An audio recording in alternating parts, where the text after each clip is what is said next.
आजकल विपासना शब्द बहुत सुनाई देता है। कोई कहता है इससे मेरी ज़िंदगी बदल दी। कोई कहता है मैं पहली बार खुद को समझ पाया। तो कोई कहता है विपासना ने मुझे अंदर से हिला दिया।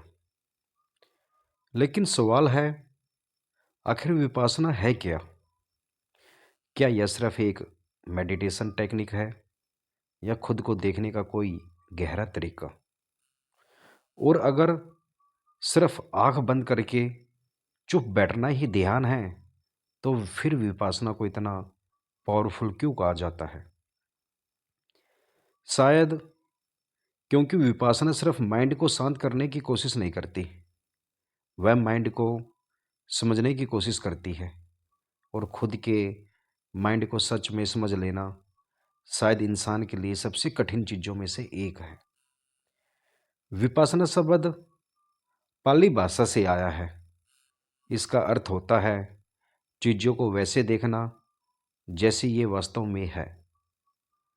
अब यह सुनने में बहुत सिंपल लगता है, लेकिन अगर गहराई से देखें तो इंसान पूरी जिंदगी रियलिटी को सीधे नहीं देखता।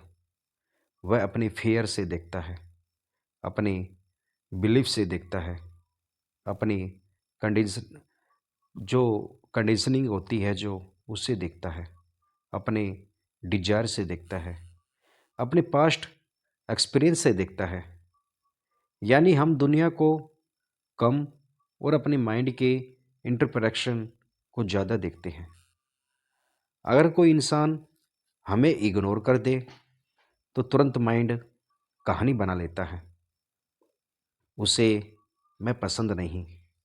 अगर कोई तारीफ कर दे तो ईगो खुश हो जाता है। अगर कोई क्रिटिसाइज कर दे तो अंदर पेन शुरू हो जाता है। धीरे धीरे इंसान रियलाइज भी नहीं करता कि वह रियलिटी में नहीं, अपने माइंड की स्टोरी में जी रहा है। और शायद विपासना इसी इल्यूजन को देखने की शुरुआत है। लगभग 2500 साल पहले गौतम बुद्ध ने ऑब्जर्वेशन ऑब्जर्वेशन पर बहुत जोर दिया। उन्होंने ब्लाइंड बिलीफ पर नहीं, डायरेक्ट एक्सपीरियंस पर जोर दिया। उन्होंने कहा सिर्फ मानो मत, खुद देखो। और यही विपासना का आधार है। ऑब्जर्व, बस ऑब्जर्व करो। सांस को, बॉडी सेंसेशन को, थॉट को, माइंड को, बिना तुरंत रिएक्ट किए। अब सुनने में यह बहुत आसान लगता है, लेकिन अगर कोई इंसान सच में 10 मिनट भी चुप बैठ जाए तो उसे पता चलने लगता है कि उसका माइंड कितना रेस्टलेस है। थॉट लगातार भागते रहते हैं, कभी पास्ट, कभी फ्यूचर, कभी फैंटेसी, कभी फियर। और पहली बार इंसान नोटिस करता है मेरा माइंड मेरे कंट्रोल में नहीं है। पूरी जिंदगी हमें लगता है कि मैं सोच रहा हूँ, लेकिन अगर ध्यान से देखें तो ज़्यादातर थॉट अपने आप आते रहते हैं। और यहीं रियलाइजेशन बहुत गहरी हो सकती है। अब विपासना की शुरुआत अक्सर सांस को देखने से होती है। सिर्फ सांस, ना मंत्र, ना इमेजिनेशन, ना विजुअलाइजेशन, सिर्फ ऑब्जर्व करो। क्यों? क्योंकि सांस हमेशा प्रेजेंट मोमेंट में होती है। माइंड हमेशा या तो पास्ट में घूमता है या फ्यूचर में, लेकिन सांस अभी चल रही है। जब इंसान सांस को ऑब्जर्व करना शुरू करता है तो धीरे धीरे अवेयरनेस बढ़ने लगती है। लेकिन वहीं दूसरी तरफ माइंड बोर होने लगता है। उसी एक्साइटमेंट चाहिए, कुछ स्पेशल चाहिए।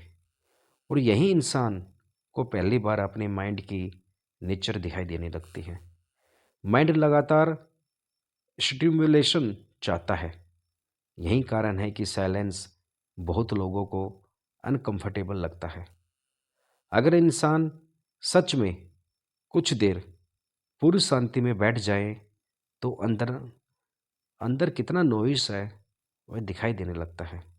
Thought, memory, regret, fear, desire, loneliness. और शायद इसी कारण लोग डिस्ट्रैक्शन में भागते रहते हैं। Phone, music, social media, conversation. क्योंकि साइलेंस इंसान को उससे मिला देता है जिसे वह भाग रहा था। विपासना भागती नहीं, वह देखती है। और यहीं से एक बहुत गहरी चीज शुरू होती है, ऑब्जर्व। अब विपासना में बॉडी सेंसेशन पर बहुत जोर दिया जाता है। क्यों? क्योंकि हर इमोशन बॉडी में सेंसेशन बनाता है। फियर आया, हार्ट बीट बदलती है। एंगर आया, बॉडी में हीट बढ़ती है। एंग्जाइटी आई, बेचैनी शुरू हो जाती है। लेकिन सामान्य इंसान इन सेंसेशन को अनकॉन्शियसली रिएक्ट करता रहता है। अगर पेन हुआ, तुरंत रेजिस्टेंस। अगर प्लेजर मिला, तुरंत अटैचमेंट। और यही पूरा सर्कल सफरिंग पैदा करता है। विपासना पहली बार इस रिएक्शन को, प्रोसेस को विजिबल बनाती है। अगर ये टीचिंग हो रही है, बस ऑब्जर्व करो।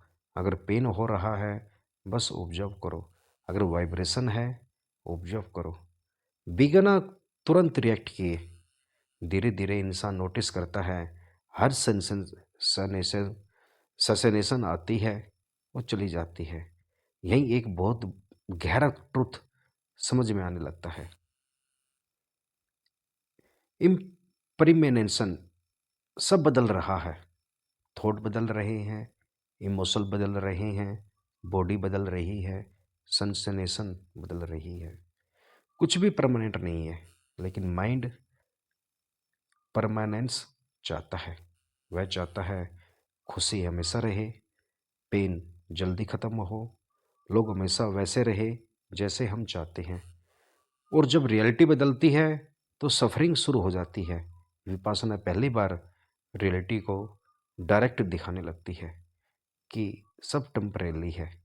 अब यहाँ एक बहुत इंटरेस्टिंग चीज़ होती है। जब इंसान लगातार ऑब्जर्व करता है तो धीरे धीरे रिएक्शन और ऑब्जर्वेशन के बीच गैप बनने लगता है। पहले एंगर आया, तुरंत रिएक्शन। अब एंगर आया, अवेयरनेस नोटिस करने लगी। यही फ्रीडम की शुरुआत हो सकती है, क्योंकि अवेयरनेस इंसान को चॉइस देती है। अब बहुत लोग पूछते हैं, क्या विपासना में सुपर मैच्योर एक्सपीरियंस होते हैं? कुछ लोगों को वाइब्रेशन, लाइट्स, बलीज, फ्लोटिंग सेंसेशन महसूस हो सकते हैं। लेकिन यह सबसे ज़रूरी बात है, विपासना ट्रेडिशन बार बार कहते हैं, इन एक्सपीरियंस में मत खो जाओ। क्योंकि माइंड एक्सपीरियंस को भी ईगो बना सकता है। मुझे लाइट दिखी, मैं स्पिरिचुअलिटी एडवांस हूँ। और फिर स्पिरिचुअलिटी भी आइडेंटिटी बन जाती है। लेकिन असली विपासना शायद एक्सपीरियंस चेसिंग नहीं है, वह रियलिटी देखने की प्रक्रिया है। बिना इमेजिनेशन, बिना ब्लाइंड बिलीफ, सिर्फ ऑब्जर्वेशन। धीरे धीरे इंसान नोटिस करने लगता है कि थॉट लगातार बदल रहे हैं, इमोशन परमानेंट नहीं है, फियर स्टोरी क्रिएट करता है, ईगो हमेशा खुद को बचाना चाहता है।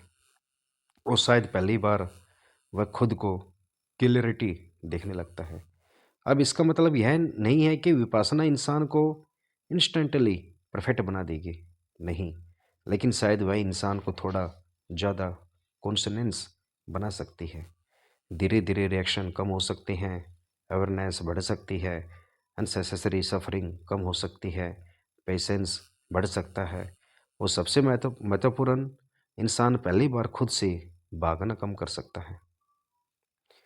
क्योंकि शायद इंसान का सबसे बड़ा फियर दुनिया नहीं, खुद को ऑनेस्टली देखना है। अपने अंदर के fear, loneliness, jealousy, attachment, insecurity, इन सबको बिना भागे देखना आसान नहीं, लेकिन शायद यहीं से असली मेडिटेशन शुरू होती है और शायद यही विपासना सबसे गहरा अर्थ है विपासना का। रियलिटी को वैसे देखना जैसे वह वास्तव में है। धन्यवाद।